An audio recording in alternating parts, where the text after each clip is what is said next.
I'm Catherine Sheeran, host of the podcast Horse Tales with Cat.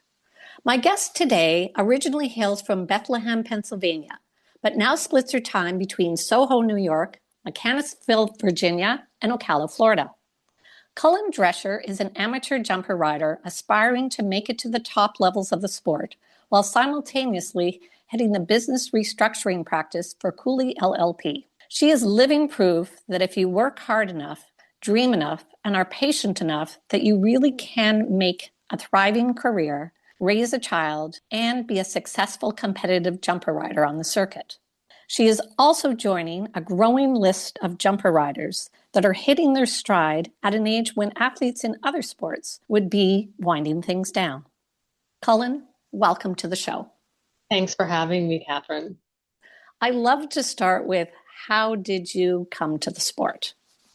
You hear people say sometimes that horses can make their way into genetics and that some people are predisposed through their DNA to need horses just the way that they need oxygen. And I think that I'm that way too. My mother rode, my aunt rode, my cousins have to believe that this genetic material is part of the answer for me, because I don't remember a time when I wasn't just totally obsessed with horses. And one of the earliest photos of me as a baby depicted my mother sort of propping me up on this white pony named Marky. And I don't know if that set things off, but it was certainly a piece of the puzzle. And I lobbied my parents basically from the time that I could talk to let me take riding lessons. And I will say that that was met initially with some degree of resistance. There was a debate about the dangers of it and the time-consuming nature of it. It's expensive.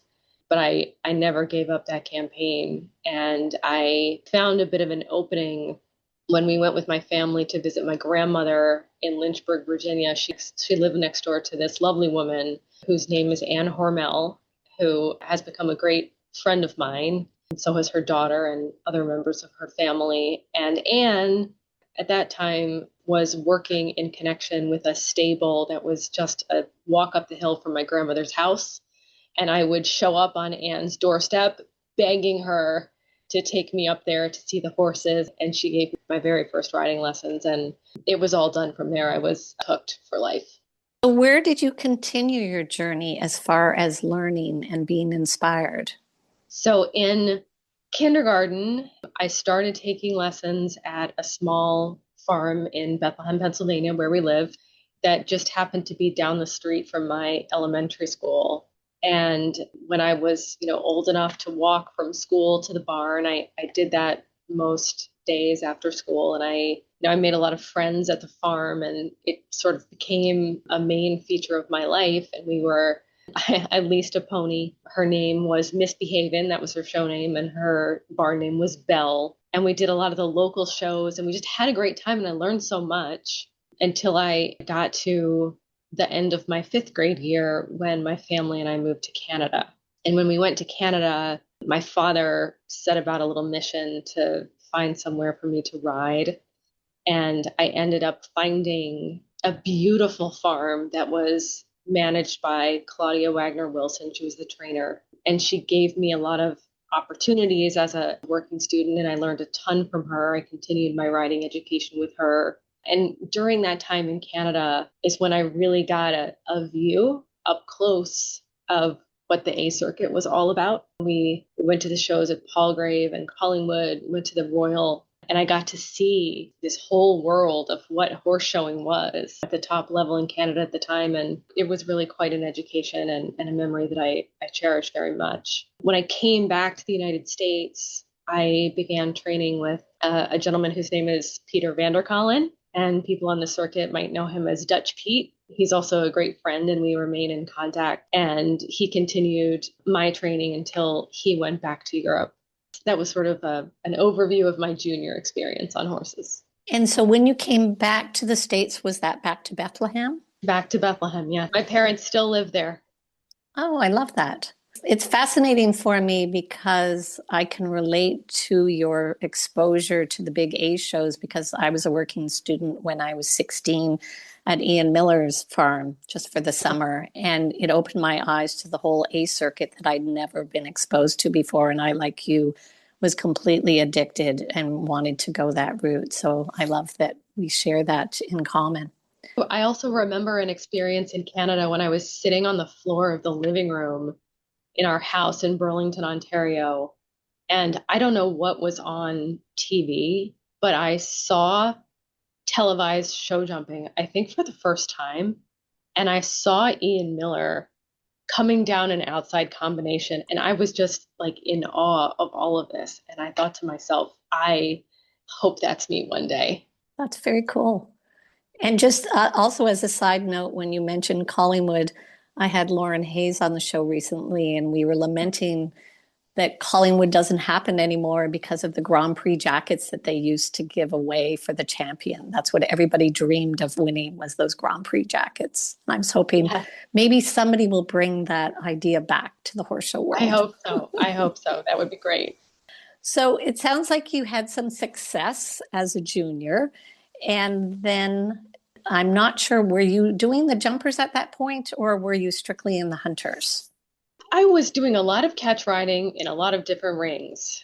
I'm so proud of my parents for so many things. Both were professional people when I was growing up and worked very hard to support our family. I did not have the fanciest horses. I didn't always get to decide exactly what I wanted to do. So I did a little bit of hunters, I did some jumpers, I did some equitation as a junior. But my parents really emphasized academics as a priority. It wasn't really just about academics, it was about the importance of being independent and self sufficient as a person. And I remember my mother saying to me, "You can do this in your life. You can have a barn full of nice horses if you want to, but you're going to have to earn it for yourself by using your intellectual gifts." And I think that that was very consistent with the mindset that they were trying to share with me when I was young, which was very much that anything was possible and there were no limits to what I could achieve in horses or elsewhere. And so when I think of my parents, I have a great deal of gratitude for a lot of important stuff, like giving me an approach to life that allows me to challenge, if not outright reject, the notion that there are limits, and also for giving me the kind of education that has opened doors for me personally and professionally, and for supporting my foundation in riding. And I really want to be clear on what I mean by that, because it's more than just like learning skills. And I'll tell you, this by way of anecdote, I was talking to a friend of ours, and he's a legendary race car driver, and his girls ride. And we were sort of commiserating about how much energy it takes to get the horses this or there. And he made a comment and he said, "It's like we're setting our money on fire with these horses." I said, "But you can't put a price on what you're giving your kids right now, because what you're providing them is so much more than equipment and lessons and entry fees. You're giving your children lifelong ability to access joy." And we've all had really low times in our life. I have certainly had my fair share, but when you have developed a relationship with these animals, once that thing gets in you, you always have the ability to go back to horses as a source of peace and comfort and happiness, even in the darkest of times. And so when I reflect on my experience as a junior, it's really that. It's not like how many classes I won or how many horse shows I went to, or it's really about just making the connection that has sustained me in so many ways, even as an adult. Well, I think that's interesting because it's not just the relationships you build with the horses, but it's also the relationships you build with people outside the ring. And I think, Yes, I know in absolutely. my history over 40 years, that there's so many people that are still in the sport that I feel like are part of my life as well. And they are able to share the joy of riding with me. So I wanted to explore a little bit about, I love that your parents instilled this idea behind you that you were going to have to do this for yourself and that you could. Tell me a little bit about the path you chose to pursue, because I know it was very much influenced by what happened with your own parents in the town where you were living. Yes. So if Bethlehem, Pennsylvania rings a bell for most people, it's because it was the home for a very long time of the Bethlehem Steel Corporation. And when I was young, both of my parents worked for Bethlehem Steel. They met there. There's a joke about like whether it was at the water cooler or whether it was in an after work happy hour situation where, there was no water being served at all. It was probably the latter. But they found each other and they started their family in Bethlehem. And Bethlehem was such an economic driver and an institution in that community. And when it started to struggle, everybody felt it. Everyone in the community had some economic connection to the company. And so when things started to happen in Bethlehem, like reductions in force, and the company was exploring its strategic alternatives, it was a very uncertain time for a lot of people in my town. And my parents, they ended up losing their jobs on the very same day, which was, I think, for a young family, it had to have been, very scary and somewhat traumatizing. But after a short-ish period of time, my father was contacted by some folks that he worked with at the company, and they were asking him whether he had any interest in coming back, not for the purposes of doing what he was previously doing, which was international sales, but to come back and help the company try to implement its restructuring. And he did go back to the steel company. My mother did not. But in this time, I was growing up, I was coming up through high school, and I was thinking about kinds of careers that I wanted to have. And I saw the bankruptcy lawyers come down from Weil Gotshal. They were there to help the company. And they had these tools in their toolbox. They had abilities. They understood how to preserve jobs and save pensions and find homes for the assets. And I just thought that this was very super heroic, like professionals who had this ability to save a company. And I just thought, well, there could be nothing more important or cooler than having the ability to do that. And they gave us hope in a time that was very terrifying. And I just thought that would be a really interesting and important way to spend a career if I were lucky enough to have one myself like that. That's a really touching story. Still very connected to Bethlehem through my parents. It's changed quite a bit since then. I'm very proud of that too. And it's set me on a path to being open-minded about what bankruptcy was, what restructuring was. I ultimately decided after I graduated from Georgetown to go to law school and to pursue that. And it's something that it's a career that I've really enjoyed. I get a huge kick out of my practice, which I can tell you more about. That's how it all started when I was a teenager growing up in Bethlehem and watching this all happen before my eyes. Mm-hmm. So while you were at school studying law and doing your undergrad, were you still writing during those years? Because I know it would have been challenging balancing both. So when I was at Georgetown, and I think about the kids who are coming up now and pursuing writing in college, and I think that is just such a wonderful thing. It really wasn't present in my area, in my time in my college experience. I didn't write very much during college, and I also didn't write very much during law school. When I came out of law school, though, I picked it right back up. And I was so happy to be able to do that, to get back in the saddle after having so many years away. And it wasn't perfect. I was very rusty. There were things that I had to learn again and old habits that I had to break. But just being there, I mean, Kat, I will tell you, in the times of my life when I have had, for one reason or another, to step away from writing, it's been so miserable. Like, I would dream at night about counting strides and riding around courses. And it was impossible for me to drive by horses in a field next to a horse farm because it just made me so sad. Like, I've always had this longing for it when I didn't have it. So coming back after law school was certainly a gift. And in 2019, things happened in my career. I was making a lot of progress. I actually joined Cooley in 2019, almost 7 years ago. And that was another point of inflection for me where my daughter was young and I was trying to establish the practice and grow it into what it is today. And it just did not allow for me to do my job well while also writing well, while also raising my kid well. So in 2019, and I had been with Derek for a few years at this point in time, Derek Reed, who is now my trainer, I took a step back for 3 years and I came back to Derek. It was around 2021. And I said, listen, I am about to turn 40. And it is time to make a decision about what we're going to do here because I have goals and I want to pursue them and I want to get to the top of the sport. So I am asking you, Tarek, if you will, join with me in partnership in trying to make this happen. And he, of course, did not hesitate. He said, you know what, we're going to give it a go. We're going to do it. We've been hard at work since that time, progressing up the ranks. But I did make him promise never to let me stop, never to let me quit, never to let me step back away again, if at all possible, because I just felt like the time was right for us to really launch into this and to do it for real and to figure out how far we can go. Well, I wanted to touch on a few things that you mentioned there. First off, for those listeners who don't know, Derek and Sulu Reed own Still Meadows Farm in Mechanicsville, Virginia. And I was thinking that's quite an undertaking for him as well, to make that commitment to you that he's not going to let you quit because he also knows how many things you're juggling. So I wondered, where did the relationship begin? When did you find each other and how? So I've been riding with Derek for about 10 years now, going back to 2016. And in 2017, I bought an adorable horse named Vito.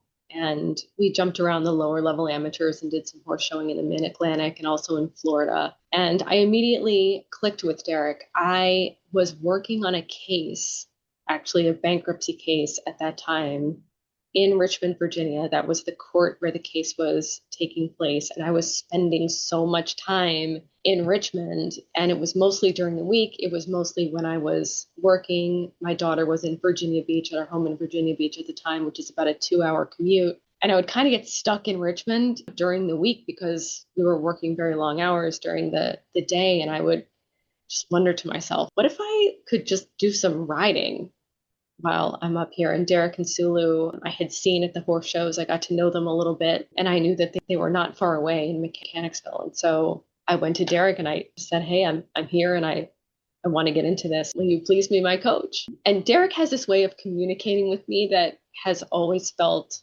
very resonant, but he's also someone who has a clear understanding that I have a professional life, to your point, and a lot of obligations. And he was never, ever judgmental or frustrated or upset when that got in the way of whatever plans we had. We would just adjust the schedule and carry on. And like I said, I did have to take a big step back beginning in 2019. And when I came back in 2021, we did make that commitment to each other. And what I value most in Derek and in all of the Reeds really is how committed they are to me and to my goals. And I do consider them family. There's a ton of trust there. And it's a relationship where I never have to question whether my best interests are being served. And I think that when you find that in your trainer, it is a real gift. And Derek in particular has a wonderful sense of humor.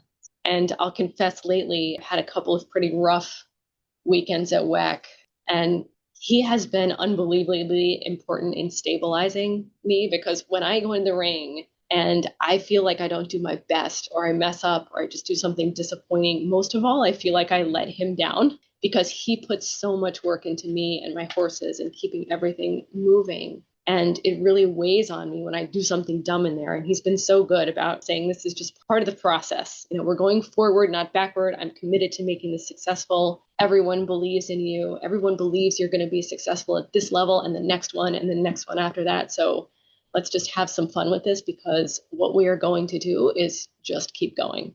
Well, what I love about your comment there is it will resonate with most amateur riders, because I feel like that's so true. When you make a mistake in the ring, you feel like you've let the entire team down.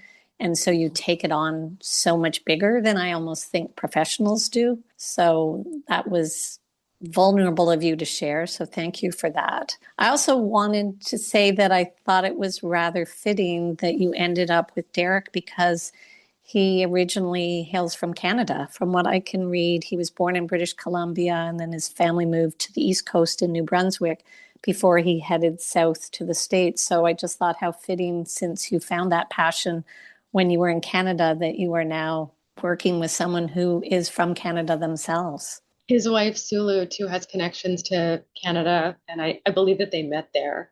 Actually, on my left spur, I wear the Canadian flag, and on my right spur, I wear the American flag, just because I think that Canadians are great. And I always just think back on my experience there and the people that I've met in Canada with such gratitude, and for sure the Reeds as well. Well, thank you. I'd love to talk a little bit about your horses. And full disclosure, it was fun for me last night. I actually went on YouTube and was able to find videos from you from as far back as about 12 years ago. And I Oh, thought it was wow. kind of interesting because your ride, although has evolved in terms of sophistication, I feel like your energy and decisiveness have always been there. And I thought that's kind of interesting because I imagine that serves you very well in your practice as a lawyer.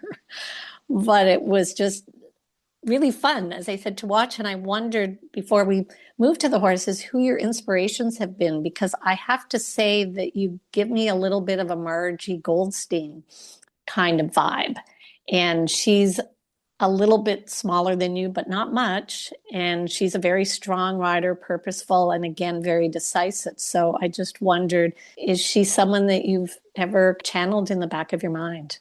That's so insightful. I sometimes have a little bit of a complex about my size because I am such a tiny person, and you watch her just out there cowboying around. I mean, she just goes in the ring and she's so effective with her little body, and her horses listen to her so closely. So yes, she is certainly someone who I admire. And I think that this is one of the great things about Ocala, right? You can see and ride with and compete against the very best in the world, like week in and week out. And there's so much admirable talent in this one concentrated place. So I'm always get inspired every time I go down there to horse show. I'm inspired by someone. I very much appreciate our more seasoned competitors, and especially Laura Kraut.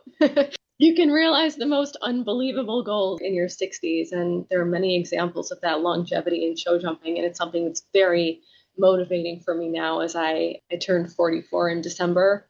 And I'm looking forward to at least another 20 years of this wonderful sport we have. Let's touch on the three mounts that I think I'm most familiar with in terms of your jumping career. And the first one I really wanted to talk about, even though he was not your first purchase, was Oscar's After Party.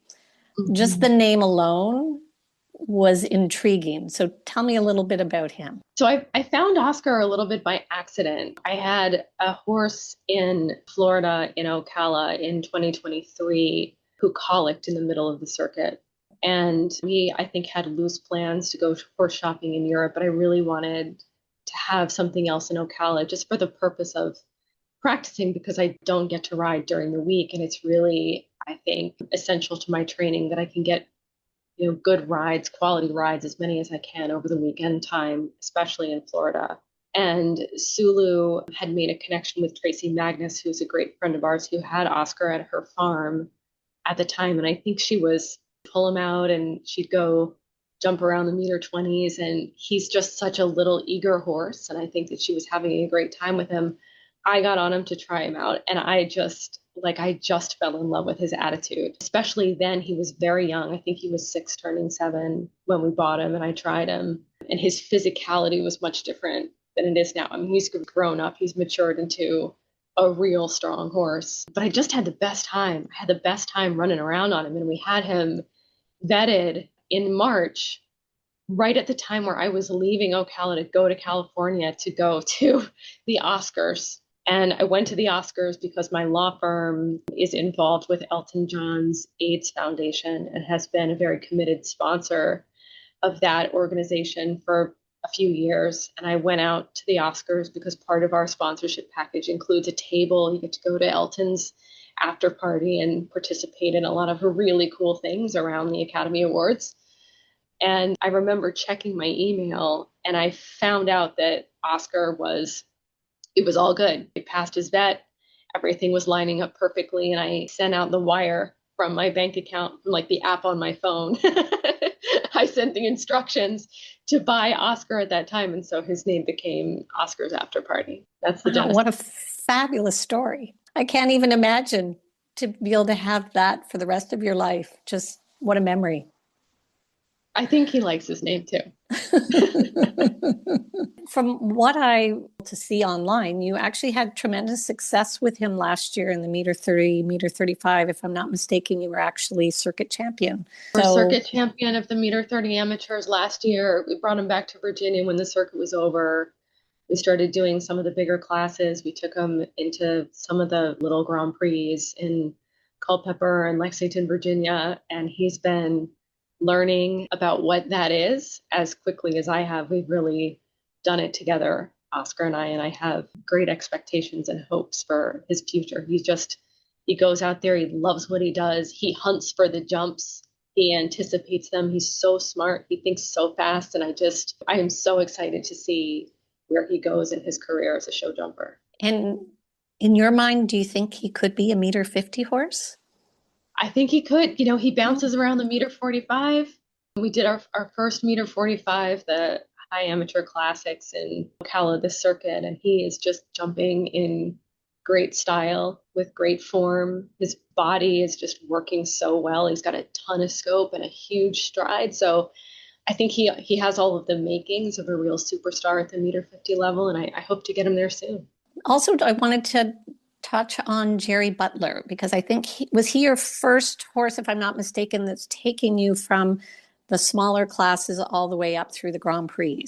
All the way. We started off in the meter 20s with Jerry. It was one of those serendipitous things from the universe. It was a real gift that when I went back to Derek in 2021, I think it was just a few weeks later that Jerry had been imported and Derek had him at the farm. And I tried him out, and it was just like the horse that I needed in the moment. He was ready to do all of the things that I was ready to do. He had a lot of experience, I think, in the bigger classes. And so he gave me a lot of confidence. And we went through the meter 20s, the meter 30s, the meter 35s. I did him in the highs and the meter 40s and the meter 45s last circuit. And he had some surgery in June, this past June. He's been off and we've been bringing him back. But he and I have he's like a puppy dog. He's a pet. He's one of my heart horses and he's a member of our family. So whenever the time comes that Jerry decides that he needs to retire, I hope to always keep him close. Well, and I wanted to touch on, for myself as an amateur rider, I really admire that you've gone from basically a meter 10, meter 20 in your later years up to the really high levels, which is very unusual. I would say it speaks to, number one, just your courage, because those big jumps can be really scary for an amateur rider. I speak from my own experience, but it also speaks to just your skill level in being able to navigate that at this point. So what was the journey like for you psychologically to move up through those ranks? Stay with us. We'll be right back. This episode is brought to you by the international law firm of Cooley LLP. Clients partner with Cooley on transformative deals, complex IP and regulatory matters, and high-stakes litigation. Cooley has nearly 1,400 lawyers across 19 offices in the United States, Asia, and Europe, and a total workforce of more than 3,000 people. Our connection to the law firm comes through Cooley partner and jumper rider Cullen Drescher, who competes in the high amateur and Grand Prix levels, in addition to leading Cooley's business restructuring practice from the firm's offices in New York City. Well, I have to answer this question in the context of what it means to balance work and writing, because I know I'm not alone in all of this. And obviously, I've had to build my career in a way that allows me to support my writing. I'm entirely self-sustained, and that's a big undertaking. And so work and writing have to exist for me in ways that are manageable. I know that there are plenty of amateurs just like me who have big jobs and also lives and horses. My goal is to get really comfortable in the meter 45s and also into the bigger classes, with the goal of ultimately and hopefully getting to jump some of the larger Grand Prix at some point during the circuit, and to continue that into next season and just continue to build on the momentum. And I know that admittedly is a very high bar. pardon the play on words there with the jumps, but for someone who's practicing at a high level of the legal profession, trying to be a great mom, trying to be a good partner and daughter and sister, and try to have some sort of normal life, when someone asks me, how do I manage it mentally? I think they're asking a bunch of different questions. It's like, how do I manage it mentally? Also, how do I manage it logistically? And how on earth is there time? And I want to start on that last piece first, because it is absolutely true that I cannot and I do not ride during the week, right? Like during the week, I'm in New York, we work very long hours. Almost every weeknight, there's something work related, a client dinner or an industry event or something for recruiting. And I want to fully participate in all of that stuff because I really care about it. But it does mean that if my competitors and my peers are riding multiple horses multiple days in a row, getting ready for the weekend, jumping in practice classes, I am indeed not doing any of that. I'm doing something very, very different. And this leads into the answer about how I deal with this mentally, because this is my biggest thing. And I am working very hard to overcome the feeling that I often have, which is when I show up to ride, am I less prepared than everyone else? And sometimes it makes its way into my head like an insidious little worm. It just eats at my confidence from time to time. And what I find myself trying to remember in those moments is that I have been doing this for a really long time. And my body and my instincts know a lot about how to get around out there. So even if I can't get my brain to a place where it's feeling confident on its own, I try to reassure myself that 40-ish years of programming on a horse is going to help me out. And once I get out there and find my rhythm, usually everything does feel very natural. Well, I also wanted to mention to you that years ago, when I was working in pharmaceutical sales, I called on psychiatrists as a representative. And one of the psychiatrists I called on, she dabbled in sports psychology. And she did say that practice in your brain is actually proven to be as effective as real life practice. So I would imagine you just watching some of your videos during the week and running those through your mind are probably very helpful. It's certainly true. And when I left Ocala last weekend, Derek said, what I want you to do is go home and just like watch as many amazing videos of yourself riding as you possibly can, because I have had a couple of tough weeks on the circuit. 3 and week 5 were mixed. And I say that because it's like the hero to zero thing that Jenna was talking about on the last episode, right? Like I did some winning and I also did some falling off. And that's just the way it goes. But yes, I mean, I think that videos are helpful. We also have Clip My Horse now.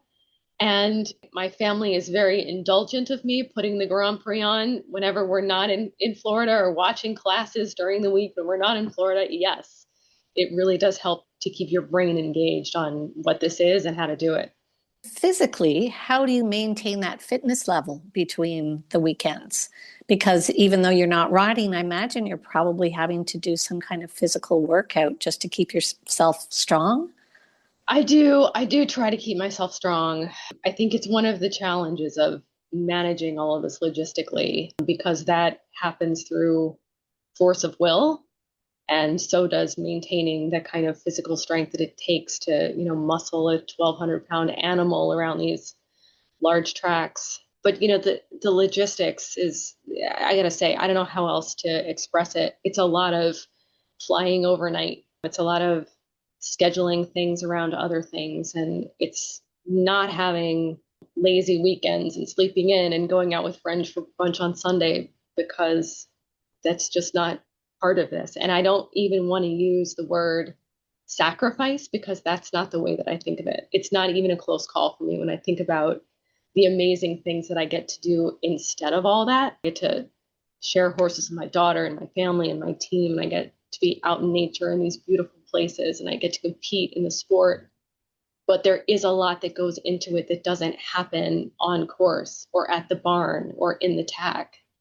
It's a constant mission to maintain the kind of mentality and physicality that I know I need to be competitive at this level. Well, I think one of the things that I loved upon meeting you was, despite the intensity of what you're doing you don't share that energy when you're with someone.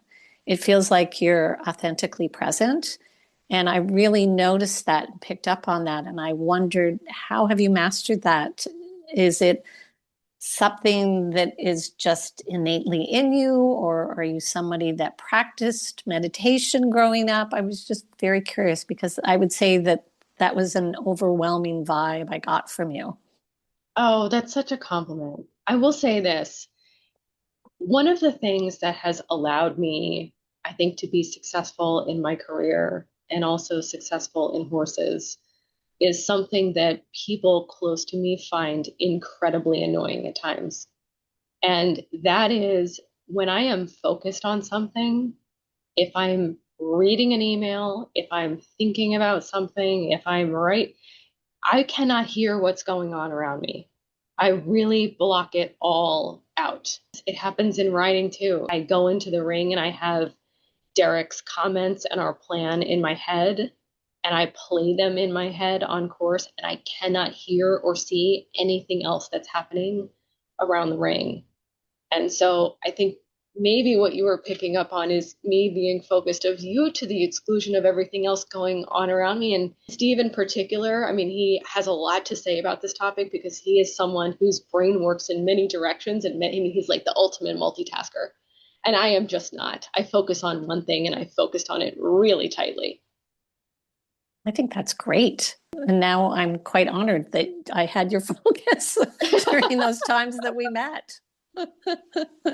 No, I think that's really, truly a gift. And I laughed when you said that you don't even hear anything outside the ring, because I was saying to one of the people that works at the barn the other day that when my trainer is at the in-gate yelling things, all I hear is wah, wah, wah, like something out of Charlie Brown. I really can't hear a word that she's saying. I'm just focused on the task ahead. So I'm with you on that. I apologize because I interrupted our story of the horses. So we didn't get to Helsinki VDO. And I thought I'd like to hear a little bit about him as well, because I think he's been doing some of the bigger classes with you. Yeah, he is a horse that we got in Europe 2 years ago. It was my first time on a horse shopping trip internationally. Derek and Sulu and I went over and we tried a number of horses, and Helsinki is actually the first horse that we tried. And there were a lot of others after that, but it was like, I mean, he just left an impression on me from the first time I sat on him. He's lovely. He's lovely to ride, and he's so athletic. And we ended up bringing him home. It's an interesting thing because we all talk sometimes about how it takes time to develop a relationship and a partnership with a horse. And we've had some fits and starts with Helsinki. I mean, we're still in the process of figuring each other out.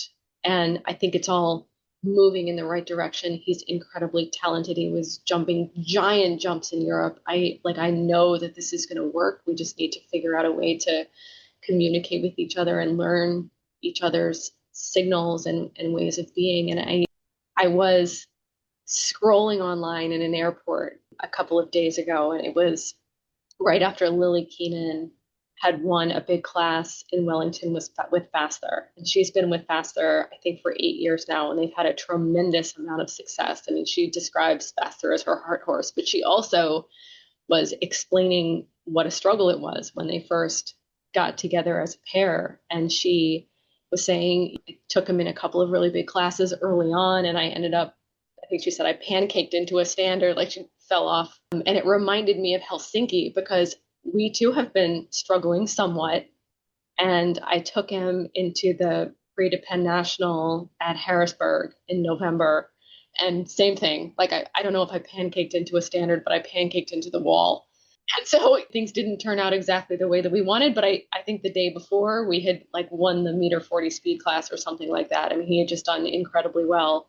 So again, hero to zero, but it's a process of figuring things out, trying new tack, being patient and persevering through the journey of getting to know each other. And where did he come from in Europe? I think that he came from Belgium. I think that Okay. I have that. We got him from Robert Voss. Okay. No, I was just curious because there's so many horses coming over from Europe nowadays, and each country is producing great jumpers, so I'm never sure where the latest and greatest are coming from. Yes. So Belgium, also, Holland, the Netherlands, yes. It's a great industry, and we're benefiting from that significantly in the United States from a competitive. so I just also wanted to touch on your daughter, because your daughter, Avery, is also a rider. And I think it's interesting from what I've gleaned from you. She's also quite studious and makes academics her priority. So I guess the apple doesn't fall far from the tree. What are her hopes and dreams, and how do you share that passion together? Well, like I said, my mother was a rider. I have been a rider my whole life, and so has Avery. Avery is my daughter. She's 13. When I think about sharing the sport with her and sharing the animals with her, I also think about my own mom because we're a little bit like the Three Musketeers. My mom comes to a lot of horse shows. She's been a horse show mom and now a grandma for like 4 decades. So she's very invested in this with us. But it is something that I share with my kids. She really got into it when she was like 7, turning 8. And I think that she's incredibly talented. She can ride in all 3 rings, but school is her priority. She's learned a ton from Sulu and from her trainers in Virginia Beach. She's come a long way, but she is not going to miss one day of 8th grade to come to a horse show. And I'm not going to be the parent who's like harping on her and trying to convince her that she doesn't have to go to school because she can do it remotely and she should really be in Florida riding horses instead. That's not the message I want to share with her. I'm very proud of her academic commitment and she has incredible grades. So I think that her hopes and dreams are to get through her high school experience and be at the top of her class and go to a great college, get a great education, and she can do all that. And she can also ride and have a great life in riding alongside whatever she determines she's going to do with her career. Well, then that tells me you've been a great role model for her. I hope so. I hope that I have. It's been different. I think it's a different path that I have taken over the course of my career because working in New York, working in Washington, D.C., I've been away from her during the week for most of her life. And we really, our time on the weekends with each other and with the horses is incredibly special. And especially with my mom, too. I mean, the connective tissue that we've built among the 3 of us with horses is something that it's just one of my life's greatest gifts. This would not be a complete episode if we also didn't talk about your partner, your fiance, Steve. He's come into the picture in the last 2 years, and he's been a very big support for you. So maybe if you could just share a little bit about how he fits into all of this. Steve and I met on a plane. Unsurprisingly, perhaps I was on my way to WEC. We were on a flight from LaGuardia to Orlando. He was on his way via Orlando to Daytona Beach because at the time he was the president of NASCAR. And about a year after that, he was elevated to the commissioner of NASCAR. So in our time together, I learned a lot about stock car racing and motorsports generally. Steve, in turn, has become quite the show jumping enthusiast. He's always at the ring with me, always playing around with the horses, really has become a very important fixture in my competitive pursuits. He did recently have his last day at NASCAR after it was announced in early January that he'd be stepping away. So he's now looking to his next adventure. And he's someone who I deeply respect, and I admire him for a lot of reasons. He's got a tremendous body of work to his credit that really stands for something, which was welcoming people of all backgrounds to sports, where they have been historically underrepresented at NASCAR. I think his tenure was characterized largely by a commitment to social justice, where he did bold things that broke the status quo, like banning the Confederate flag at racetracks, promoting women as racing competitors, and forging relationships with media partners in a way that allowed the sport to access new fans of different backgrounds and demographics. And he really was a transformative leader. And I suspect there's a lot more than would meet the eye about Steve's departure from the sport. I'm very grateful for the time that we spent together in it. And I'm really looking forward to seeing what's in store for him next, because I really believe that the best is yet to come. And my observation of the universe is that it takes care of people who are good and kind and value people for what makes them unique. And he's someone who does that in spades. And I'm very happy to be part of his journey, and I'm happy for him to be part of mine. I love that. Those are great sentiments that you've just shared. I was thinking it was one more amazing thing, but another thing for you to juggle in the last couple of years. Before we go on to what your hopes and dreams are, I just wondered, what would your advice be for an amateur rider who's out there juggling everything and trying to make it all work? Because you are a good inspiration for that person. I think that I do have a unique perspective on what it means to be an amateur climbing the ranks in the sport. And I have so much respect for every single rider who's out there making it happen, regardless of what challenges or demands or obligations they have in other parts of their lives. They're out there doing it, trying to improve their riding, working with their horses in kindness, and just being courageous enough to keep going when it's hard, because this sport, it's very humbling. And no matter who you are or what kind of advantages you have, everyone will struggle. And sometimes I look around myself in the schooling area and I think, man, I wish that I knew everyone out here. I wish that I knew all of these people, because there's clearly something very fundamental and common to all of us. And it's one of the reasons why your podcast is so important, Catherine, because I really think it's so critical that we have the ability to talk to each other and to communicate about the ways in which we are navigating our experiences in this sport. And it works best, I think, when we're all really candid about how we do it as individuals. So my advice to other amateurs is just keep going. I know that it gets so hard. You've got to keep at it. You've got to not let your eye off the ball. And the ball is whatever you want it to be in the future. And I really hope that we can build a community among all of us, get to know each other better, and keep the discourse going about how we can manage to overcome our challenges. And in this sport, again, indeed, there are many. That's lovely. Thank you for sharing that. And finally, I would like to know, what are your 1-year goals and 5-year goals? Well, I think generally I want to find out how far I can go in this sport. And I have big dreams about what that could look like. I'd love to ride internationally and represent my country. I'd love to do the big shows in Europe and in Canada and here. And, do I believe that these things are possible? I do. I have to. And I will chase them. And if I don't ultimately make it to that place for one reason or another, at least I will have not disappointed myself by not giving it my all and my best effort.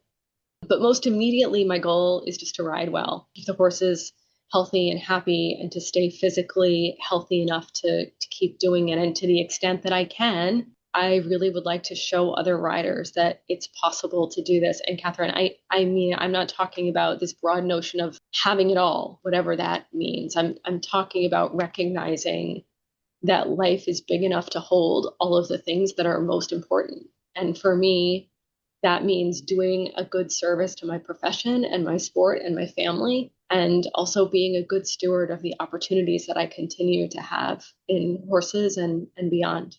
Thank you, Cullen. It's been a pleasure spending this time with you, and I really do wish you tremendous success in the future. And I really do believe that with your work ethic and your passion and the support team that you have around you, that you really are going to get to that next level.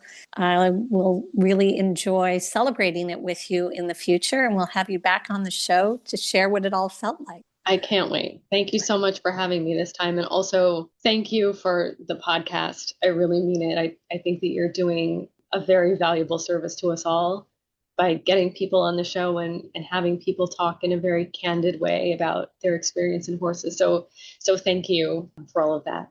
You're very welcome. If you'd like to learn more about the show and upcoming episodes, please follow us on Instagram and Facebook at Horsetails with Cat. And once again, I'd love to give a shout out to those listeners in Virginia who've given me some really positive feedback and inspiration.